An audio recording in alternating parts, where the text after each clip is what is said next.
आटोपले, गौरी गणपतीचे मुख्य सण आटोपले, काल विसर्जनही आटोपलं आणि आपल्यासाठी यावेळेला आपल्या पाहुण्या असं म्हणता येणार नाही, कारण आधी त्या बऱ्याच वेळा ऐकायला म्हणून ते इकडे आलेले आहे. माझी त्यांची प्रथम ओळख मला वाटते 2017 का 18 साली एकदा आकाशवाणीवर गाणी मनातली असा एक कार्यक्रम होता, आपल्या आवडीची गाणी, असा एक छोटासा 15-20 मिनिटाचा इंटरव्ह्यू होता.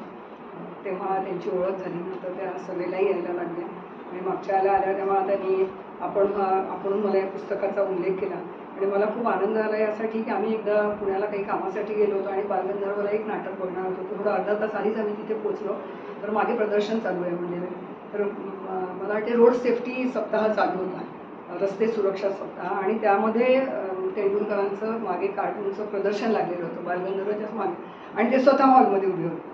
म्हणजे दुरून तर पहिल्यांदा विजय तेंडुलकर आहे असंच वाटलं, इतका भास, तसेच गोरे उंच, अगदी दिसायला एकसारखे, म्हणजे प्रत्यक्ष जाऊन त्यांची भेट वगैरे घेता आली. आम्ही फार मोबाईल क्रेझी आणि सेल्फी वगैरे नसल्यामुळे फोटोचा असा काही प्रकार झाला नाही आणि विषय अगदी छान होता.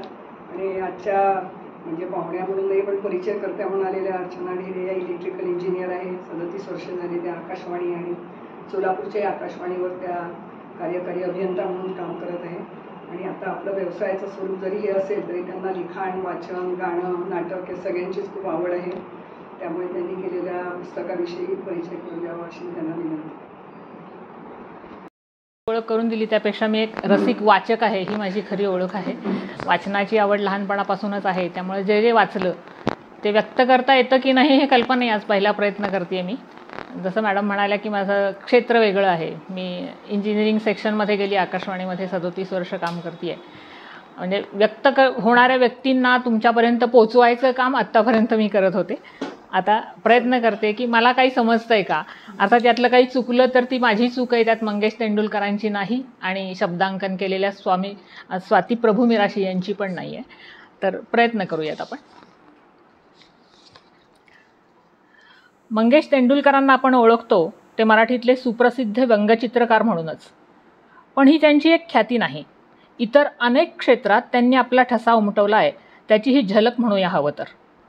या पुस्तकाचं शब्दांकन केलं आहे स्वाती प्रभू मिराशी यांनी. खरं तर त्यांचे आभार मानायला हवेत की त्यांनी तेंडुलकरांच्या बहुआयामी जीवनपट आपल्यासमोर खूप सुरेखरित्या उलगडला आहे. अन्यथा हे सारं आपल्याला कळलंही नसतं कदाचित. स्वाती प्रभू मिराशींच्या मनोगतानं आपण त्याची सुरुवात करूया. या पुस्तकात मनोगतात त्या सुरुवातीला म्हणतात,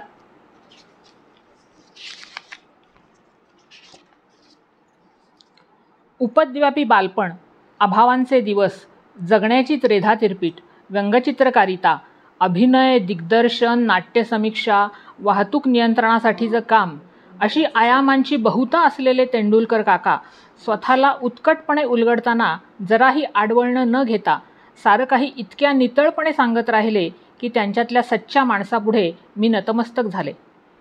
खूप वळणांनी पुढं गेलेलं, विचार, प्रवृत्ती, परिस्थितींनी घडवलेलं, दांडगाई आणि तीव्र संवेदनशीलतेचं मिश्रण असलेलं एक आयुष्य शब्दांकित करायला सुरुवात झाली. रंगमंचाचा पुरेपूर अनुभव असलेले काका एक दिवस म्हणाले, हे म्हणजे सिनेमाची सगळी रिळं आधी विस्कटून टाकायची आणि मग पुन्हा क्रम शोधत बसायचं असं झालंय. पण आयुष्याच्या रिळांमध्ये गुंतण्याचा, हरवण्याचा आणि पुन्हा बाजूला होऊन त्याची नीट मांडणी मांडण्याचा हा अनुभव संपन्न करणारा होता. हे आत्मचरित्र वेगळं होईल याची खात्री होती आणि माझ्यासाठी हे मोठं आव्हानही होतं, कारण हा जीवनप्रवास एकरेशीय नाही. काहीशा हट्टी, पुरेपूर तत्वनिष्ठ, लहान मुलासारखं उत्सुक, कुतूहलपूर्ण मन असणाऱ्या, आयुष्यावर भरभरून प्रेम करणारे कलावंत असणाऱ्या काकांच्या आयुष्यातल्या एका काळाच्या तुकड्यात खूप काही सामावलेलं आहे. प्रत्येक कृतीमागं एक तासून घेतलेला विचार आहे. एकेका तुकड्यातल्या अनेकानेक घटना त्यांच्या विचारांसह शब्दांमधून नेमकेपणानं, तेही सलगतेनं मांडणं ही मोठी कसरत होती. आवाजातून, स्वरपोतातून नेमकेपणानं व्यक्त होणाऱ्या भावभावना आणि घटनांचे छापील शब्द होतात तेव्हा त्यात सपाटपणा येऊन बरंच काही निसटण्याची शक्यता असते.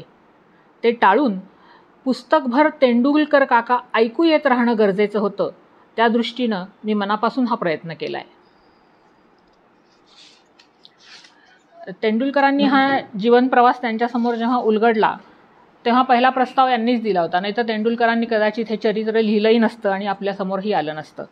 तर ते सुरुवात करण्यापूर्वी तेंडुलकर म्हणतात, एखाद्या दिव्याचा स्विच ऑफ असावा अशी आयुष्यातली 80 वर्ष क्षणार्धात निघून गेली. माझ्या डोक्यावर पडलेल्या आणि स्वीकारलेल्या एकूण एक जबाबदाऱ्या मी पूर्ण केल्या. त्यातली कुठलीही जबाबदारी जमिनीवर टाकून पळालो नाही. चुका घडल्या, अपराध घडले, त्याबद्दल कबुली देऊन शिक्षेला तात्काळ सामोरा गेलो.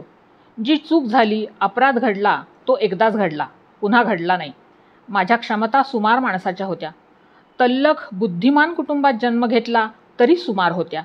त्या क्षमतेनिशी मी जिथपर्यंत पोहोचू शकेन असं मला वाटत होतं, त्याच्या अनेक पटींनी दूरवरच्या अंतरावर पोहोचलो. हे सर्व माझ्या हातून का झालं आणि कसं झालं या दोन्ही प्रश्नांची उत्तरं माझ्यापाशी नाहीत. मग हे सर्व काय आहे? स्वतःला दूर जाऊन त्रयस्थपणे स्वतःकडे पाहणं हे तंत्र मला बऱ्याच उशिरा म्हणजे अलीकडच्या काळात आत्मसात करता आलं. त्यातली मौज लक्षात आली. सेल्फी काढण्याशी याचं साम्य आहे. सेल्फी फक्त चेहऱ्यांचा काढता येतो. इथे आत्तापर्यंत जगत आलेल्या आयुष्याचा सेल्फी काढायचा हा प्रयत्न आहे. या सेल्फीत ग्लॅमर आणणं, वलय निर्माण करणं, मृत्यूपश्चात कुणाला तरी दिसणं वगैरे सर्व गोष्टी वयोमानानुसार आपोआप कालबाह्य झाल्या आहेत. या सेल्फीतून माझी आणि जमेल तेवढ्या इतरांची जमेल तशी करमणूक करणं, फक्त शाब्दिक करमणूक नव्हे तर वैचारिक करमणूक, परिस्थितीजन्य करमणूक, स्वभावाचे अणुकुचीदार कंगोरे असलेल्या माणसांनी माझी केलेली करमणूक आणि आजूबाजूच्या माणसांनी अनवधानाने मांडलेली करमणूक सर्वांना सांगावी हा एकमेव विचार या उर्मीमागे आहे. खरं तर त्यांचं बालपण खूप हालाखीच्या परिस्थितीत गेलं. त्यांनी सुरुवातीला म्हटलंय तसं, सतत यश मिळवणाऱ्या रघुनाथ, विजय, सुरेश, लीला या बुद्धिमान भावंडांमध्ये मी तेवढा कसा कोण जाणे अगदी सुमार बुद्धीचा होतो. जोडीला अंगात कमालीचा व्रात्यपणा होता. उपद्व्याप तर आवरता आवरू नये तितके होते. माझ्यातले जगन्मान्य नियमात न बसणारे अंगगुण बघता माझं काहीही होऊ शकणार नाही अशी धास्ती माझ्या वडिलांनी आणि भावंडांनी घेतली होती. सगळे माझ्यावर नाराज असायचे. एक आई तेवढी होती. माझी सगळी मुलं नारळी पोफळीच्या झाडांसारखी आकाश भेदत उंच जातील आणि हा मात्र वटवृक्षासारखा पारंब्यांनी आजूबाजूला पसरत जाईल असं ती नेहमी म्हणायची. उपेक्षा आणि अपयशानं घेरलेल्या माझ्या शाळेच्या आयुष्याबद्दल तिला एवढा विश्वास कसा होता हे तीच एक जाणे. ती माझं सर्वस्व होती, माझा आधाराचा खांब होती. सगळीकडून नाकारलेपण घेणारा मी तिच्या विश्वासाच्या बळावर तर इथंवर पोचलो नसेल, ही त्यांची आईबद्दलची भावना आहे. त्यांच्या वडील अतिशय शिस्तीचे होते. त्यांच्या लहानपणीच्या परिस्थितीमुळं वडिलांचं लग्न आईशी अशा परिस्थितीत झालं की वडिलांचं शिक्षण थांबलं होतं. आईची माहेरची परिस्थिती खूप चांगली होती. सासऱ्यांनी अशी विनंती केली की माझ्या मुलीशी लग्न करा आणि मग मी तुमचं पुढचं शिक्षण कंटिन्यू करतो. पण काही कारणामुळं ते शिक्षण सासऱ्यांनी कंटिन्यू केलं नाही आणि त्याचा राग बायकोवर निघाला आणि आईचा सतत छळ झाला असं ते म्हणतात. आईला कधीही सुख मिळालं नाही असं त्यांचं म्हणणं होतं. बालपणच्या आठवणी सांगताना, शाळेच्या आठवणी सांगताना ते म्हणतात, अभ्यास का करायचा हे मला कधीच कळलं नव्हतं. आणि दुसरी गोष्ट अशी की अभ्यासाहून प्रबळ अशी व्रात्यपणाची एक उर्मी माझ्यात लहानपणापासून वसत होती. त्यामुळं वर्गात 35-40 मुलात माझा नंबर नेहमी शेवटच्या 5तच असायचा. माझे शिक्षक मला म्हणायचे, अरे तुझा धाकटा भाऊ वर्गात पहिला येतो, मोठा भाऊ शास्त्रज्ञ होतोय, एक लेखक आहे, तुझं काय आहे तू? मग पण मी पहिला येईन कसा येईन हे मला कधी समजायचं नाही. मग कुणाच्या तरी कुरापती काढ, धुमाकूळ घाल हे असलं सुचायचं आणि सोपं जायचं. कुरापतखोरीच्या या प्रबळ उर्मीमुळं सगळ्या भावंडांमध्ये एक वेगळेपण माझ्या वाट्याला आलं होतं. होते कुरूप वेडे पिल्लू तयात एक असं माझं झालेलं होतं. त्यातून बाहेर पडायचा कुठलाच मार्ग मला आणि माझ्या आईवडिलांनाही सापडत नव्हता. अशा एका विचित्र स्थितीत मानसिक कोंडीत माझं लहानपण चाललं होतं. कदाचित तेव्हाच्या त्या कोंडीनंच मला व्यंगचित्राच्या बाजूला आणलं. व्यंगचित्रासाठी त्यांना काय निमित्त झालं हे सांगताना ते म्हणतात, बाबांना विजयच्या म्हणजे विजय तेंडुलकरांच्या चित्रकलेचं आणि एकूणात विजयचंच फार कौतुक होतं. माझी शाळेतली चित्रकलेची प्रगती बघून विजयची शाळेतली चित्रकलेची प्रगती बघून बाबांनी त्याच्यासाठी विदेशी चित्रकलेची पुस्तकं आणली. पुस्तकं घरी आली खरी, पण का कुणास ठाऊक. पुढे विजय मात्र कविता कर, छोटे लेख लिही, स्फुट लेखन कर असं करत अक्षर साहित्याकडे वळला. चित्रकला मागं पडली. चित्रकलेची ती पुस्तकं धूळ खात पडून राहिली. विजयसाठी घरी आलेल्या त्या पुस्तकात लॉरियल नावाच्या फ्रेंच व्यंगचित्रकाराचं कार्टूनिंग फॉर एव्हरीबडी नावाचं एक पुस्तक होतं. एक दिवस केवळ योगायोगाने ते पुस्तक माझ्या हाती लागलं आणि मला नवं जगच सापडलं. त्या पुस्तकानं मला असं काही व्यापून टाकलं की त्या क्षणापासून आजपर्यंत मी ते पुस्तक माझ्याजवळ जीवापाड जपून ठेवलं आहे. त्या पुस्तकातलं एक व्यंगचित्र मी बघत गेलो आणि त्या चित्रांनी माझे दबलेले श्वास मोकळे करायला सुरुवात केली. ती चित्र मला सांगत होती, आमचा हात पकड म्हणजे तुझ्या कोंडमाऱ्याला दबलेल्या उर्मींना सहज वाट मिळेल.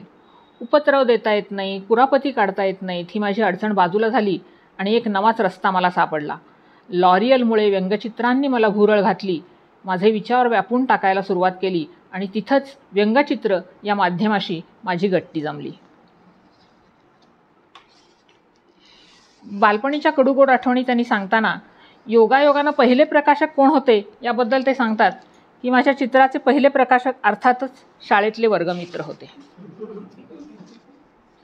SSCला येईपर्यंत मला बऱ्यापैकी व्यंगचित्र चितारता येऊ लागली होती, पण तेव्हा माझ्या चित्रांची दखल फारसं कोणी घेतच नव्हतं. शाळेतल्या विद्यार्थ्याची चित्रकला कोण बघणार? पण यावर मी एक शक्कल काढली होती. त्यावेळच्या रिवाजाप्रमाणे आमच्या शर्टाला मागच्या बाजूला कॉलरच्या खाली एक बंद शिवलेला असे. घरी आल्यावर तो शर्ट खुंटीला लावता यावा हा त्यामागचा हेतू असे.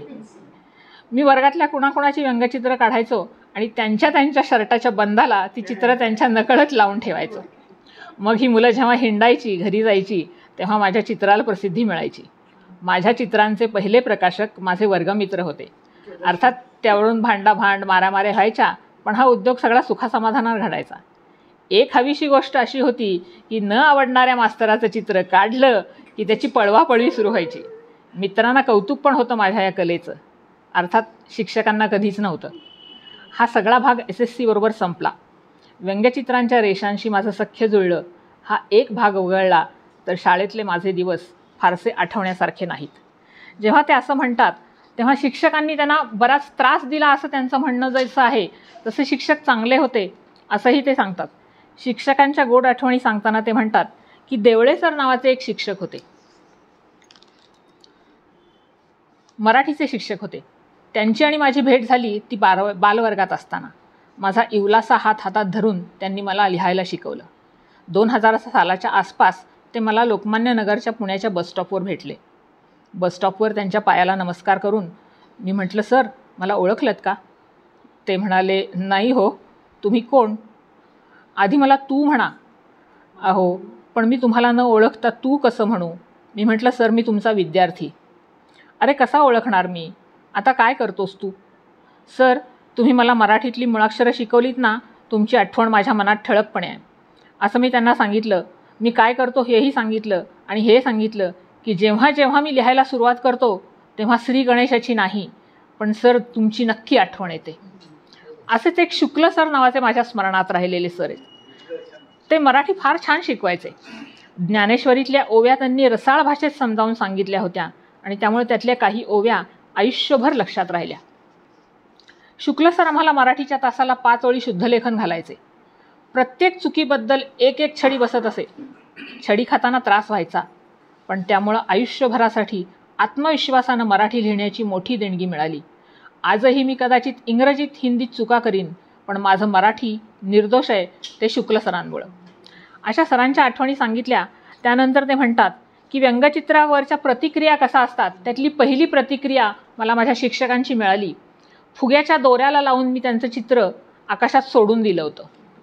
त्यावरची प्रतिक्रिया अशी होती की सरांनी रूळ घेऊन माझ्या हातातून रक्त ठिपकेपर्यंत मला मार दिला होता. व्यंगचित्रांची प्रतिक्रिया कशी असते आणि ती कशी सोसायची असं हे जणू शिक्षणच होतं. त्यानंतरची प्रतिक्रिया बाळासाहेब ठाकरेंची त्यांनी सांगितली आहे.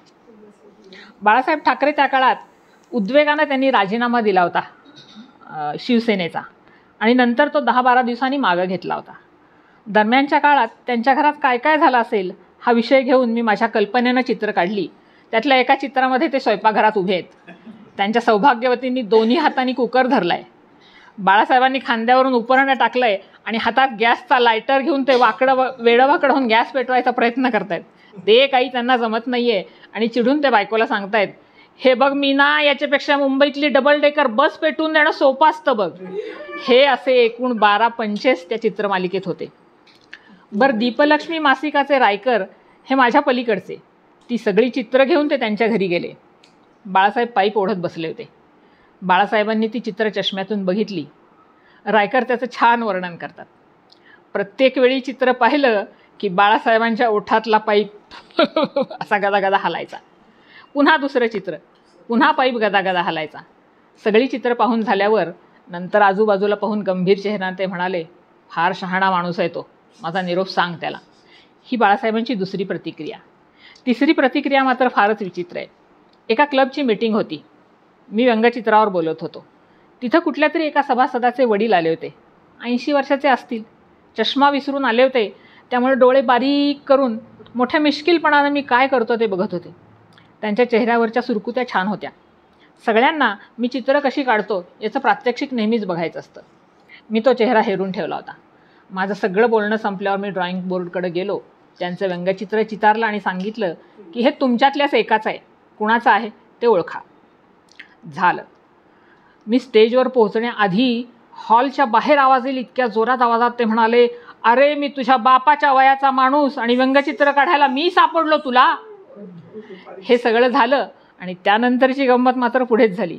कार्यक्रम संपल्यावर सगळे लोक पांगल्यावरती ते माझ्याकडे आले आणि म्हणाले, तेंडुलकर माझ्यासाठी एक गोष्ट कराल?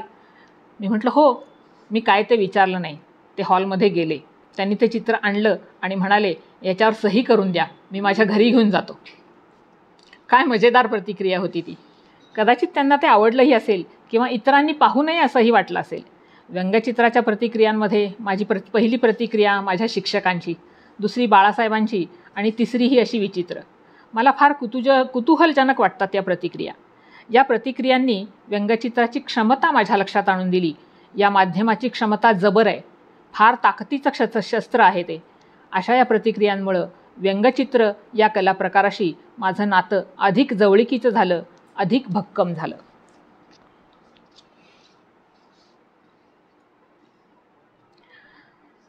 हे मध्येच त्यांनी जसं आपल्याला व्यंगचित्रांच्या प्रतिक्रियांबद्दल शिक्षकांपासून सुरुवात करून सांगितलं आहे, नंतर ते कॉलेज जीवनाकडे वळलेत. कॉलेज जीवनातल्या इतक्या भन्नाट आठवणी आहेत की खरं तर ह्या सगळ्या स्वतः तुम्ही वाचायला हव्यात. एक आठवण सहज मी तुम्हाला रेफरन्स म्हणून सांगते.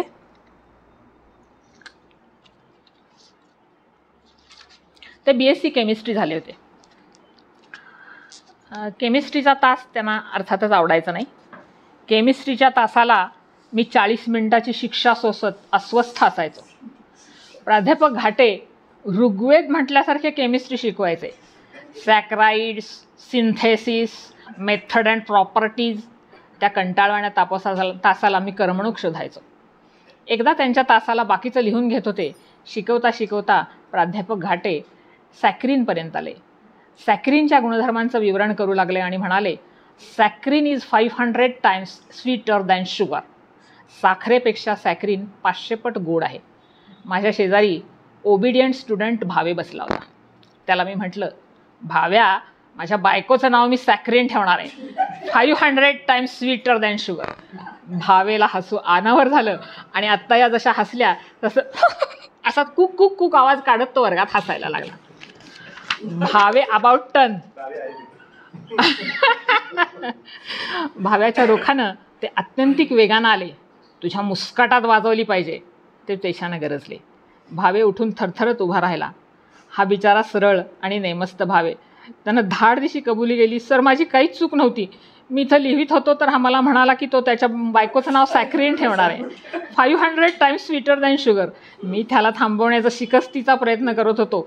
भावे पोटतिडकीनं माझ्यावर उसळला, काही बोलू नकोस, डायबेटीसनं मरशील तेव्हा कळेल तुला. हे ऐकल्यावर तर अख्ख्या वर्गात गोंधळ सुरू झाला.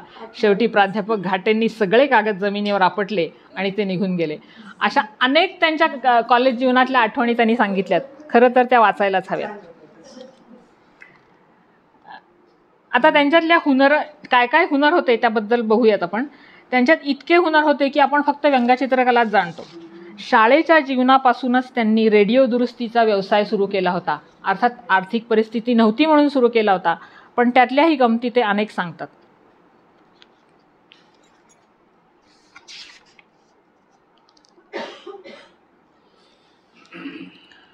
मला जगण्यासाठी उपयुक्त ठरेल असं एखादं तरी कौशल्य मला शिकवावं यासाठी बाबांनी शिकस्तीचा प्रयत्न केला.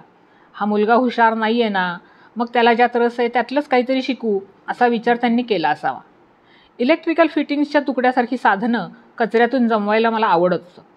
बुधवार चौकातल्या बाहुली हौदाच्या जवळ असलेल्या गोडबोले यांच्या रेडिओ दुरुस्ती क्लासला त्यांनी मला घातलं.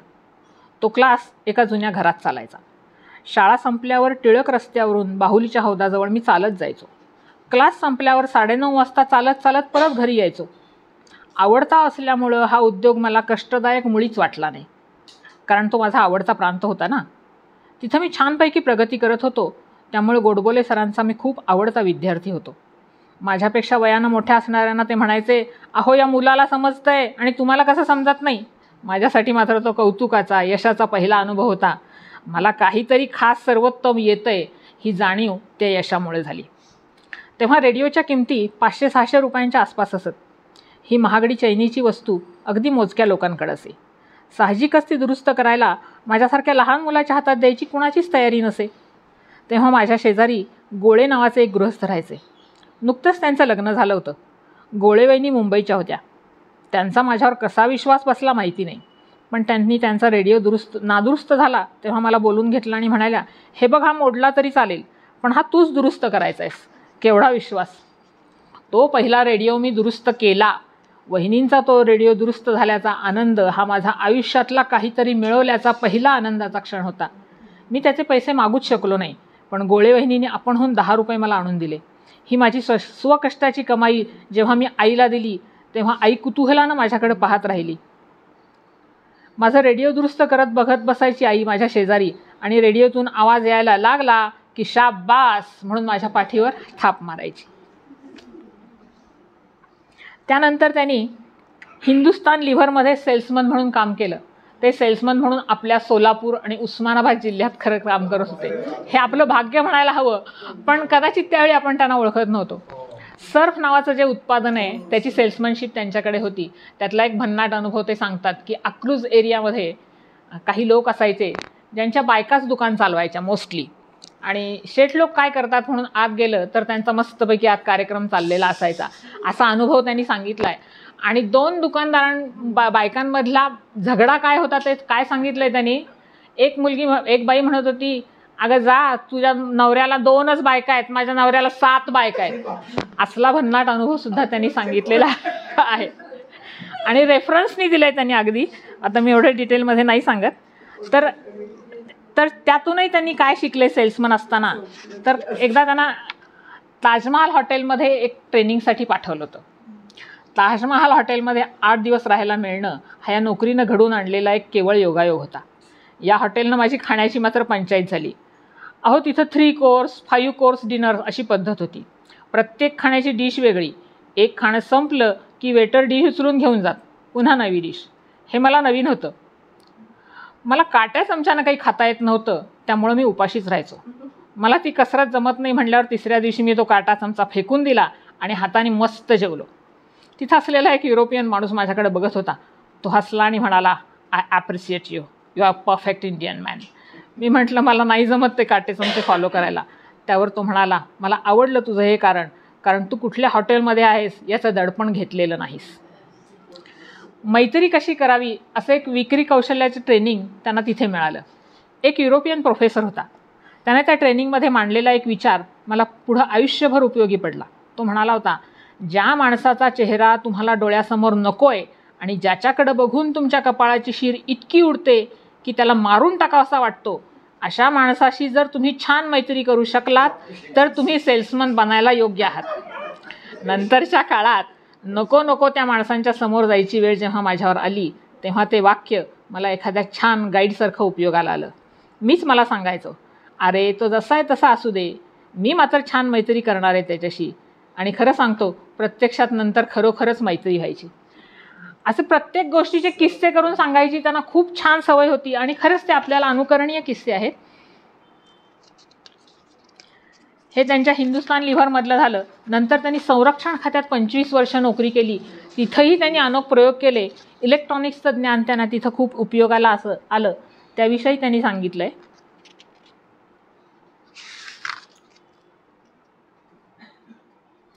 ती नोकरी मला स्वतःला न आवडणारी होती.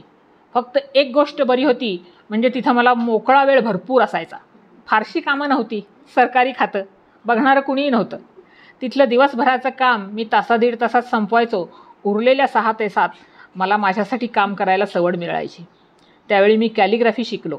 तिथं ड्रॉइंग ऑफिस होतं, वाचनालय होतं, भरपूर पुस्तकं होती. मला त्या सगळ्या सुविधा, तिथली सगळी यंत्रसामग्री वापरायला परवानगी होती. मी त्या सुविधा वापरल्यामुळं कुणाचंच काही जात नव्हतं आणि तसंही त्याचा वापर कोणी करतच नव्हतं. त्यामुळं निदान हा वापरतोय तर द्या याला असं व्हायचं.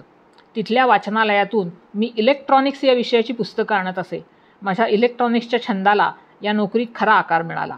माझं या विषयातलं ज्ञान मोजकंच होतं. त्या पलीकडची प्रगती इथल्या पुस्तकातून झाली. ती पुस्तकं घेऊन मी तासनतास बसे, टिपणं काढत असे, पुस्तकातली उदाहरणं सोडवत असे, प्रश्नोत्तरं लिहून काढत असे. हे सगळं माझं मीच तपासायचो देखील. त्या वह्या आजही माझ्या कपाटात आहेत.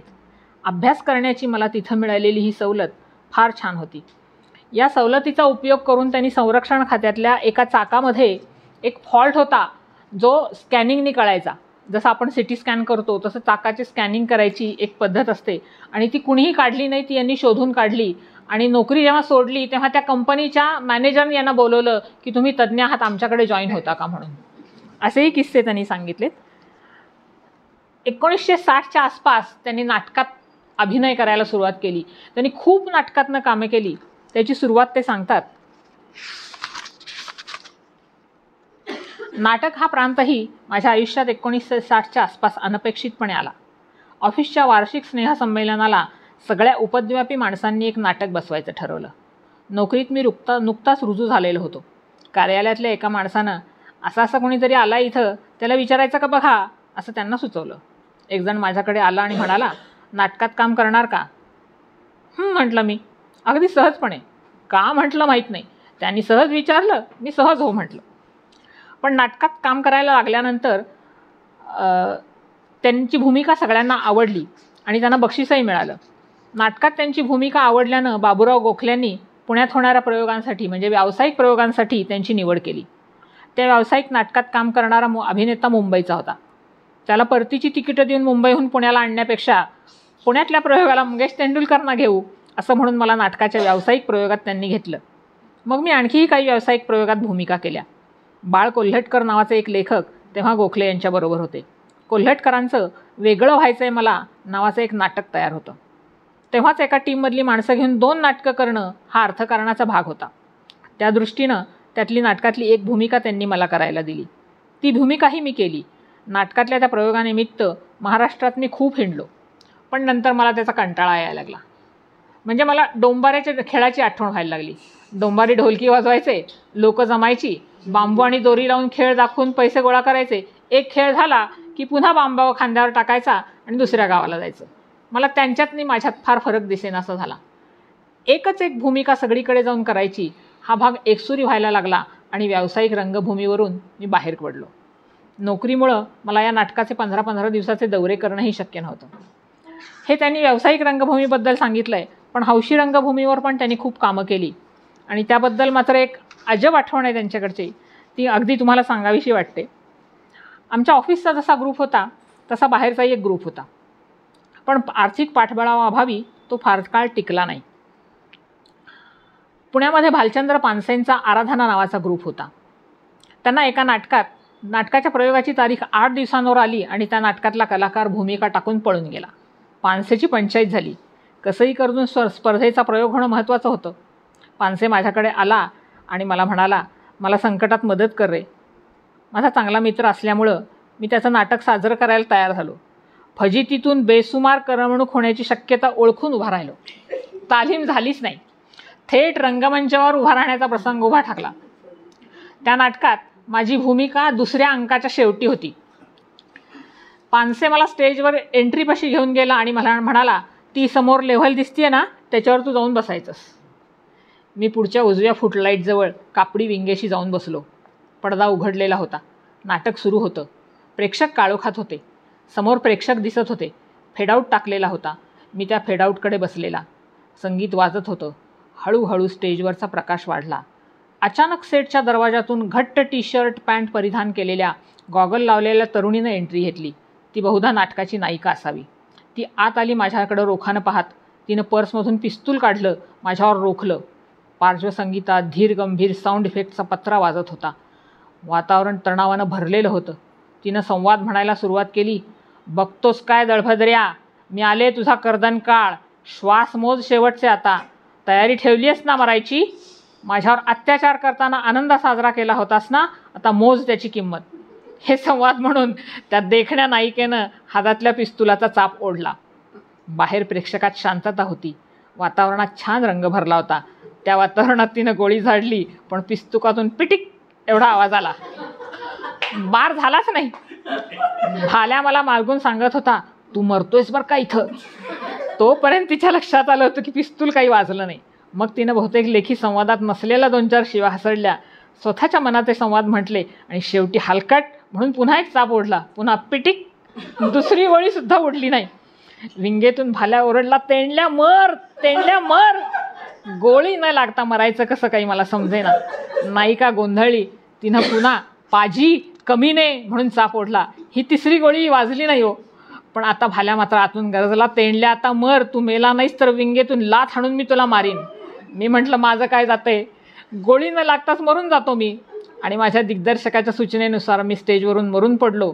आणि त्याच क्षणी नायिकेनं चौथ्यांदा पिस्तूल ओढून बार काढला आणि आवाज आला. बाहेर टाळ्यांचा जो कडकडाट झाला तो काय वर्णावा. मरणोत्तर शासकीय इतमाम कसा असतो याचा अनुभव मला या नाटकानं दिला.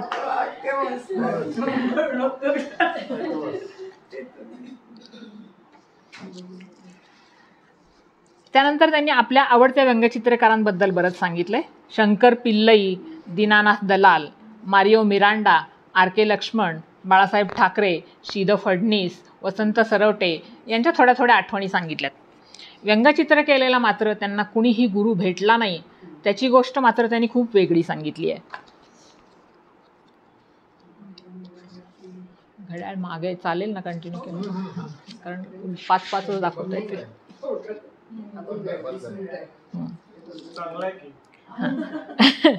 मी 10वी पास झालो त्या सुमाराला टिळक रस्त्यावर अभिनव कला महाविद्यालयाच्या वास्तूचा पहिला मजला बांधून पूर्ण झाला होता. या कला महाविद्यालयात व्यंगचित्रकलेला कोणी गुरु भेटतो का हे पाहण्यासाठी एक दिवस मी तिथं गेलो. अभिनवचे त्यावेळचे प्राचार्य डॉक्टर दिवाकर डेंगळे तिथं होते. त्यांच्यासमोर उभा राहिलो. म्हटलं, सर मी आत्ता SSCला बसलो आहे, रिझल्ट लागायचा आहे, मला व्यंगचित्र आवडतात, मी ती शाळेपासून काढत आलो आहे, जर मला त्यात मार्गदर्शन मिळालं तर बरं होईल. तुमचे छंद वर्ग किंवा नियमित वर्ग असतील तर मला यायची इच्छा आहे. त्यांनी मला मध्येच थांबवले आणि म्हणालं, आधी माझं ऐक. पहिली गोष्ट म्हणजे मी मुळात व्यंगचित्र ही कलाच मानत नाही. मग वडिलकीच्या नात्यानं त्यांनी सल्लाही दिला, तुझ्या हातात तर चित्रकला असेल तर व्यंगचित्र काढून तुझा हात खराब होऊ देऊ नकोस. फाईन आर्टमध्ये तुला काहीही करायचं असेल, पेंटिंग्स करायची असतील, शिल्प बनवायची असतील तर तू उद्यापासून ये, मी तुला फी पण विचारणार नाही. मी निराश होऊन तिथून परतलो. हेच डेंगळे सर मला पुन्हा भेटण्याचा योग 40-42 वर्षानंतर आला. तुम्ही म्हणालात तसं बालगंधर्वला माझं प्रदर्शन सुरू होतं. लोक चित्र बघत होते. डेंगळे सर मला म्हणाले, माझं प्रदर्शन उद्यापासून आहे, माझी चित्र मी आणू का वरती? तुम्ही कोण, मी तुमची चित्र पाहू शकतो का? मी म्हटलं, हो बघा. प्राचार्य डेंगळेंनी मात्र त्यांची ओळख करून दिली होती मला. मी प्राचार्य दिवाकर डेंगळे. 40 वर्षापूर्वीचा चेहरा माझ्या काही एवढा लक्षात नव्हता. चित्र बघून आल्यानंतर डेंगळे सर म्हणाले, तेंडुलकर कार्टून्स अप्रतिम आहेत. मी म्हणालो, धन्यवाद सर. अभिनवच्या प्राचार्यांनी दिलेलं हे प्रमाणपत्र मला खूप मोलाचं वाटतं आहे. सर माझ्या मनात अगदी मोहरीच्या दाण्या एवढाही किंतु नाही आहे, पण तुम्हाला आठवतं आहे का बघा, 1954 साली तुमच्याकडं व्यंगचित्रासाठी काही वर्ग आहेत का आपल्याकडं, मला शिकायचं आहे असं विचारण्यासाठी मी आलो होतो. तेव्हा तुम्ही मला सल्ला दिला होतात की व्यंगचित्र चितारून हात खराब करून घेऊ नकोस म्हणून. सर म्हणाले, हो. तेव्हा माझी ती धारणा होती, पण नंतर राहिली नाही. ती माझी चूक होती. सर तुम्ही चुकलं म्हणावं म्हणून मी नाही म्हणालो. आज इतकंच वाटतंय की त्या काळात मला थोडंफार मार्गदर्शन मिळालं असतं तर आज वयाची 60 ओलांडून मी ज्या मुक्कामावर आहे तिथे कदाचित 15-20 वर्षापूर्वी पोहोचलो असतो. तर व्यंगचित्रकला कला नाही असं मानणारे अजूनही खूप लोक आहेत, ह्याचं त्यांना अजूनही वाईट वाटतं. त्यानंतर त्यांनी आपल्या संपादकांबद्दल लिहिले. ते म्हणतात, दीनानाथ दलाल दीपावली मासिकाचे, मार्मिकचे बाळासाहेब ठाकरे, वाङ्मय शोभाचे मनोहर केळकर, आवाजचे मधुकर पाटकर आणि माहेर, मेनका आणि जत्राचे राजाभाऊ बेहेरे. राजाभाऊ बेहरेंनी त्यांची व्यंगचित्र तर प्रसिद्ध केलीच, पण त्यांना सुचवलं की अरे तू साहित्यिकांच्या घरातला आहेस, जरा व्यंगचित्र सोडून साहित्याकडे वळतोस का बघ. काहीतरी नाटकांवरती लिहायसाठी त्यांनी मला उद्युक्त केलं आणि त्यांच्या नाट्यसमीक्षेचं नवं पर्व जत्रामध्ये सुरू झालं. जत्रामध्ये गेली 35 वर्ष म्हणजे जत्रा बंद होईपर्यंत त्यांनी रंगमंच हे सदर चालवलं.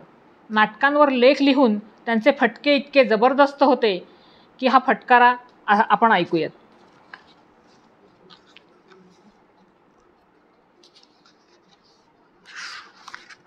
हे फटकारे मारताना त्यांनी आपल्या भावालाही सोडलं नाही असं ते म्हणतात की घाशीराम कोतवाल, सखाराम बाइंडर ही जी होती त्याच्यावरही त्यांनी फटकारे मारले. समोर कोण आहे हे त्यांनी कधीच पाहिलं नाही. जर ते बरोबर असेल तर चांगलंही म्हटलं, पण थोडंसं विचित्र वाटलं तर जसे ज्याला तेंडुलकर स्ट्रोक्स म्हणतात त्या पद्धतीने त्यांनी फटकारे मारले. त्या काळात कानेटकरांनी ऐतिहासिक नाटकं लिहिण्याचा सपाटा लावला होता. त्यात अफजल खानाची छत्रपतींची प्रतापगडावर भेट या प्रसंगावर आकाशमिठी नावाचं नाटक त्यांनी लिहिलं होतं. चंद्रलेखानं रंगभूमीवर आणलेल्या त्या नाटकात गिरीश ओक शिवाजी महाराज करत असे. तेव्हाचा गिरीश आत्ताच्या निम्मा होता दिसायला. त्याचा या आधीचा अनुभव होता सामाजिक नाटकात भूमिका करायचा. आकाशमिठीत तो शिवाजी महाराजांची वेशभूषा करून हात पाठीमागे घेऊन पाठीला पोक काढून उभा राहायचा. त्या नाटकात सगळीच गडबड झाली होती. चुकीची पात्र निवड आणि फसलेले संवाद असा तो मामला झालेला होता. माझी प्रस्थापित पद्धत बाजूला ठेवून त्या नाटकावर मी लिहिलं ते प्रतापगडाच्या पायथ्यानजीकच्या कबरीतून अफजल खान महाराजांना पत्र लिहितोय अशा फॉर्ममधून. पत्रात तो म्हणतो, शीर्षकावरून त्याचा गैरसमज झाला आणि आकाशमिठी हे हिट अँड हॉट नाटक असावं असं वाटून कबरीतून उठून पुण्याला ते नाटक पाहायला गेला. त्यात त्याला स्वतःला आणि महाराजांना बघून जबरदस्त धक्का बसला. अफजल खान पुढं पत्रात म्हणतो, आम्ही त्या कंदलगावकरांसारखे दिसलो असतो तर आमच्या संपूर्ण जनानखान्यानं तातडीनं आत्महत्या केली असती. आमचं सोडा महाराज, आम्ही बोलून चालून मुघल, तुमचे दुश्मन, पण नाटकात आपली भूमिका पाहिली आणि राहवलं नाही मला. नाटकात तुमची भूमिका करणारे गिरीश ओक म्हणून कुणी आहेत ते हात मागे काढून पाठीत पोक ठेवून चालतात. आमच्या काळजाचं पाणी झालं.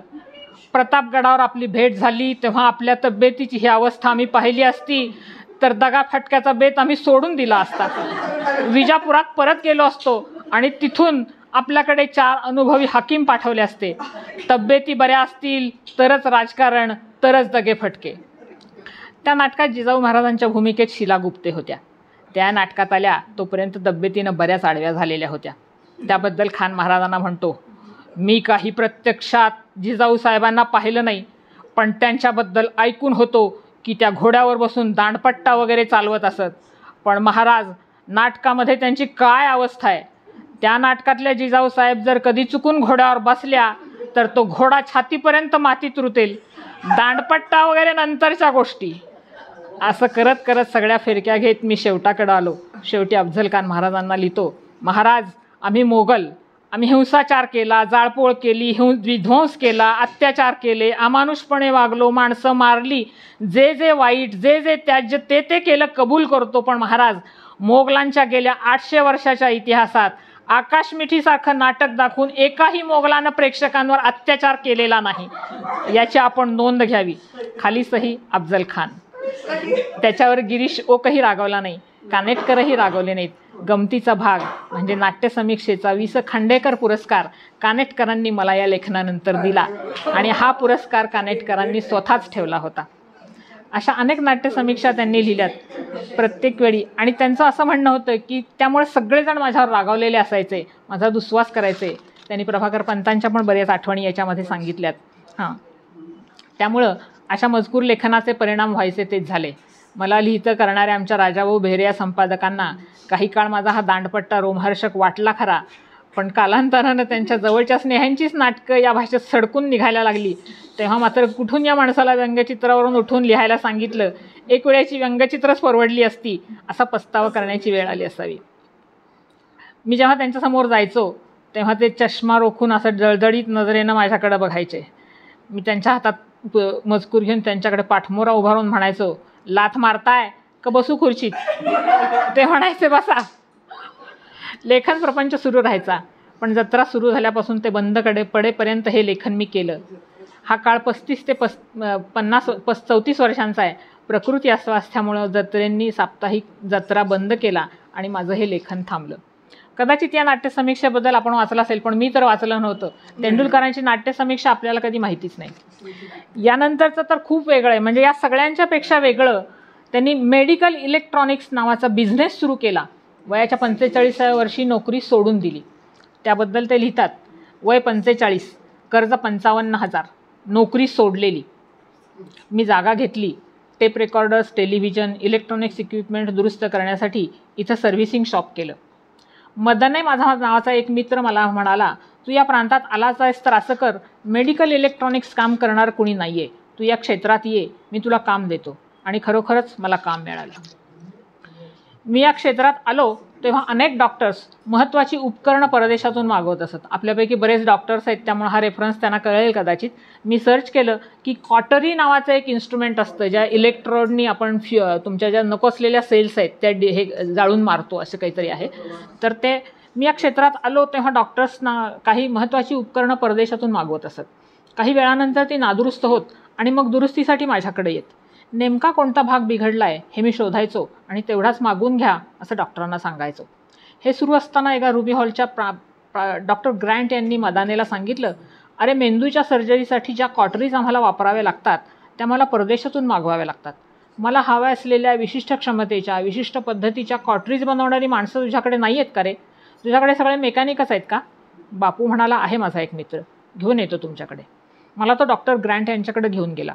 डॉक्टरांनी मला त्यांच्या नेमक्या गरजा, कॉटरीजच्या स्पेसिफिकेशन सांगितल्या. मी त्यांना म्हटलं, तुम्ही कॉटरीज चालवताना मला पाहता येईल का? ते हो म्हणाले.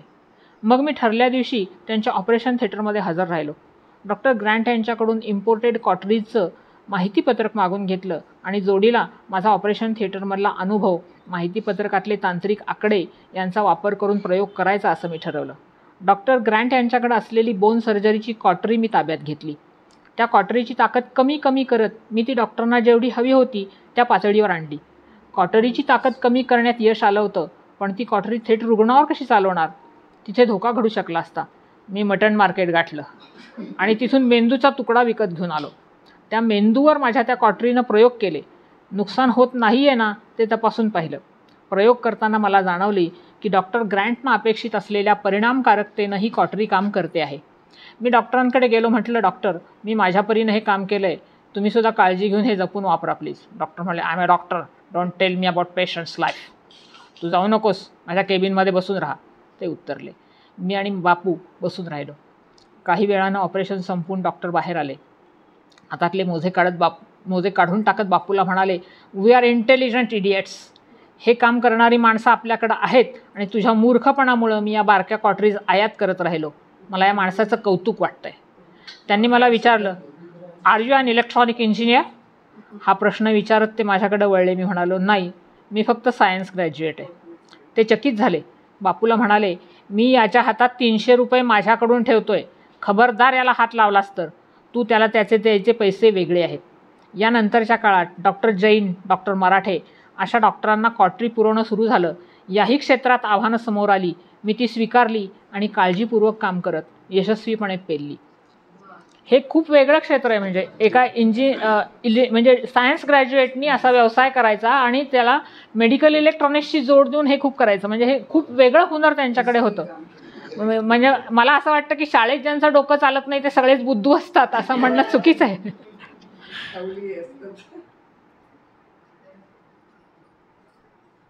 त्यांना संगीताची पण खूप चांगली जाण होती. ते उत्तम कानसेन होते. ज्योत्स्नाताई बोळेंबरोबरचा त्यांनी एक प्रसंग सांगितला आहे. जर आपल्याला वेळ मिळाला तर तोही आपण वाचूयात.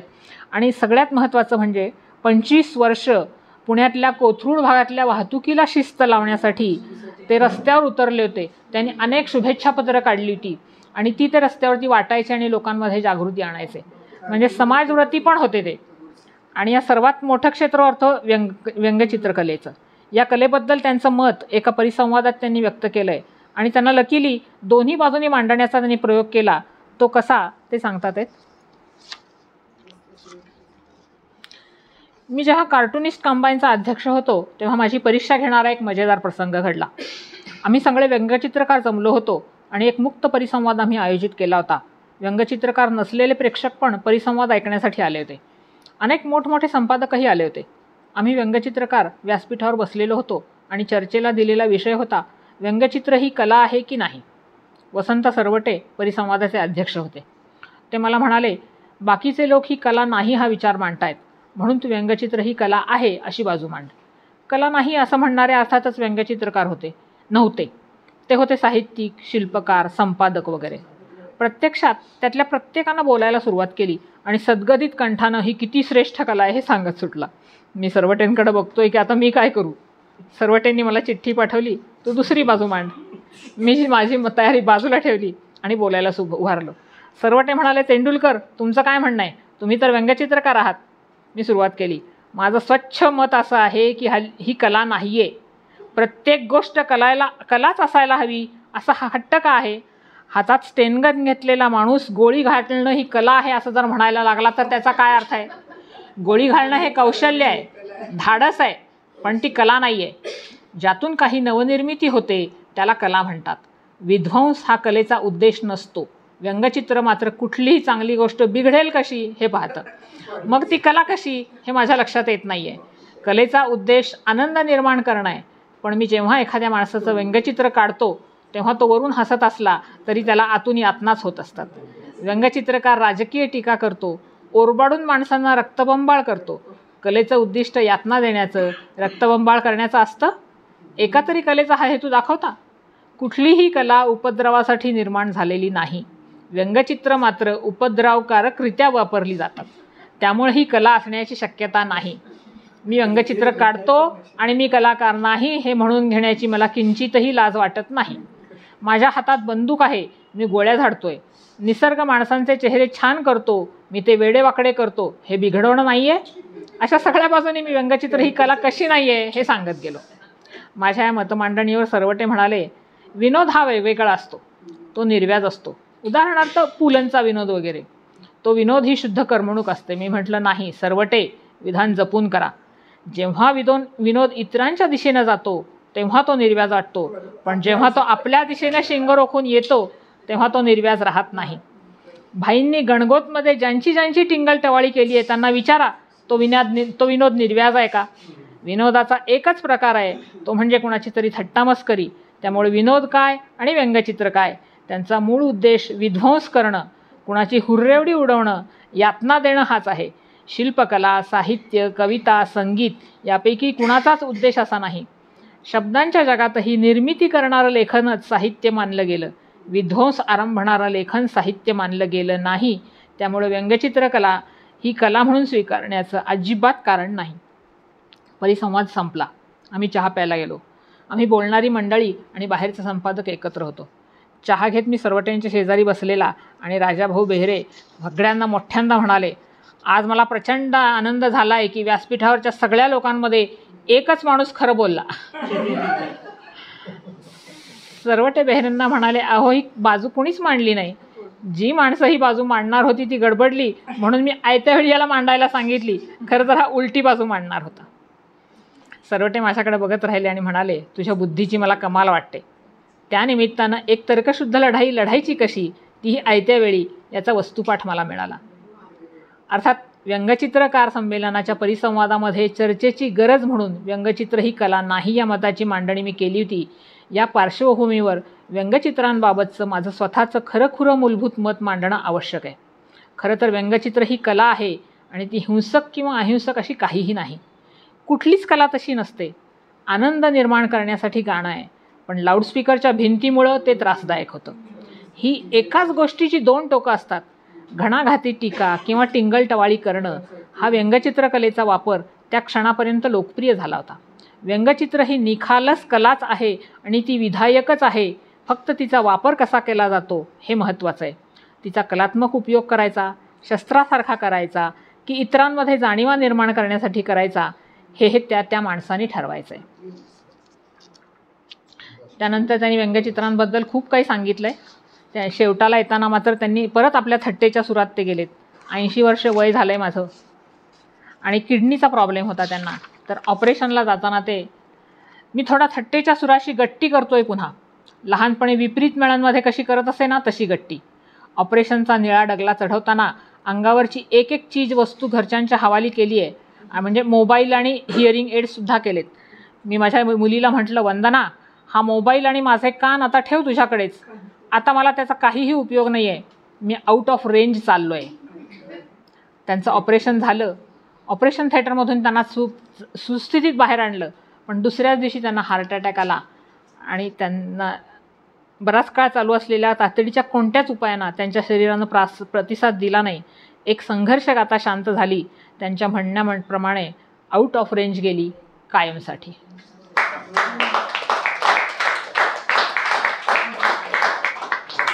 यात असे अनेक किस्से त्यांच्या आयुष्यातली खूप खूप वेगळे म्हणजे त्यांनी आपल्या भावांबद्दल बहिणीबद्दल पण लिहिलं आहे की विजय तेंडुलकर खूप मोठे होते, पण त्यांचा घराला काहीच उपयोग झाला नाही असं त्यांचं म्हणणं आहे. त्यांनी लग्न केलं ते आईला मान्य नव्हतं. त्यांचे सगळ्यात मोठे जे भाऊ होते रघुनाथ तेंडुलकर, ते तर अमेरिकेमध्ये आपल्या युनोमध्ये आपल्या अर्थशास्त्राचे सल्लागार म्हणून काम करायचे, पण त्यांनी नको ती सगळी व्यसनं केली आणि शेवटी आईला ती कळू नयेत यासाठी यांना प्रयत्न करावे लागले. सुरेश तेंडुलकर मात्र खूप चांगले होते. ते आपल्या पंतप्रधानांचे आर्थिक सल्लागार मनमोहन सिंग यांचे आर्थिक सल्लागार म्हणून त्यांनी काम केलं आणि जेव्हा दिल्लीत त्यांचं प्रदर्शन भरलं तेव्हा एवढा मोठा माणूस आपल्या भावाला मदत करण्यासाठी खिळे ठोकायला सुद्धा आला होता हे पण ते सांगतात. लीला नावाची त्यांची बहीण होती, अतिशय हुशार होती. ती शिक्षिका झाली आणि तिनं वडिलांना सांगितलं की माझ्या आचरणाला मान्य होईल असा कुठलाच नवरा मला मिळणार नाही, त्यामुळे मी लग्न करणार नाही. पण त्यांच्या कडक शिस्तीचा अनुभव त्यांनी स्वतः घेतला आणि जेव्हा हे भाऊ बाहेर होते आणि आई वडिलांना मदत करत नव्हते त्यावेळी बहिणींनी संसार चालवला. मात्र सगळ्यात शेवटपर्यंत आईला सांभाळायचं काम यांनीच केलं. आईच्या कॅन्सरमध्ये पण तिला खूप सपोर्ट केला आणि आईला सपोर्ट मिळावा म्हणून बायकोनी सुद्धा कशी मदत केली ते म्हणतात, शेवटपर्यंत माझा पगार मी माझ्या आईच्या हातात आणून देत होतो आणि मागेल तसं मी आणि माझी बायको मागून घ्यायचो, का तर तिला आपलं वाटावं, घरावर माझा अधिकार आहे म्हणून. अशा घरातल्याही त्यांनी खूप घटना सांगितल्यात. मुलांबद्दलही खूप सांगितलं आहे. मुलीबद्दल ते म्हणतात, जेव्हा मुलीचा जन्म झाला तेव्हा मला कळलं की माझ्या बायकोला त्यांच्या माहेरच्यांना किती यातना होत असतील, मुलगी सासरी जेव्हा जाते तेव्हा काय काय होत असेल हे पण त्यांनी सांगितलं आहे. त्यांचं म्हणणं असं होतं की आमच्या तेंडुलकर कुटुंबियांमध्ये असं फार प्रेम आपुलकी खूप कमी होती, सगळे जेवढ्याच तेवढं होतं. त्यांच्या बायकोच्या माहेरी मात्र ते इतकं होतं की भाऊ तिला दरवेळी स्टेशनवर सोडवायला यायचा आणि घळा घळा घळा रडायचा, माझ्या बहिणीला घेऊन चाललाय तो तुम्ही, माझ्या सगळ्या बहिणी मुंबईत आहे, ही एकटीच पुण्यात असते, तिला सांभाळून ठेवा बरं का, असं तो म्हणायचा. त्यांनी सांगितलं की सासरकडून मला आपुलकी खूप मिळाली आणि सगळीकडे जेव्हा आपल्याला काही गरज नाही असं वाटलं तेव्हा त्यांनी त्याचा त्यागही केला. मेडिकल इलेक्ट्रॉनिक्समधला एवढा बिझनेस चांगला चाललेला असताना मुलगा हाताला आला की त्याच्या ताब्यात दिला आणि सांगितलं की याच्यापुढं मी याच्यात काहीही बघणार नाही, जोपर्यंत तू सगळं चांगलं करतोयस तोपर्यंत हे ठीक आहे असं समज आणि तुझं तू बघ. आणि मग त्यांनी याची प्रदर्शनं भरवायला सुरुवात केली. 90 प्रदर्शनं झाली होती. 91व्या प्रदर्शनाची तयारी सुरू असताना हा प्रॉब्लेम झाला आणि ते गेले असं लेखिकेने म्हणाले.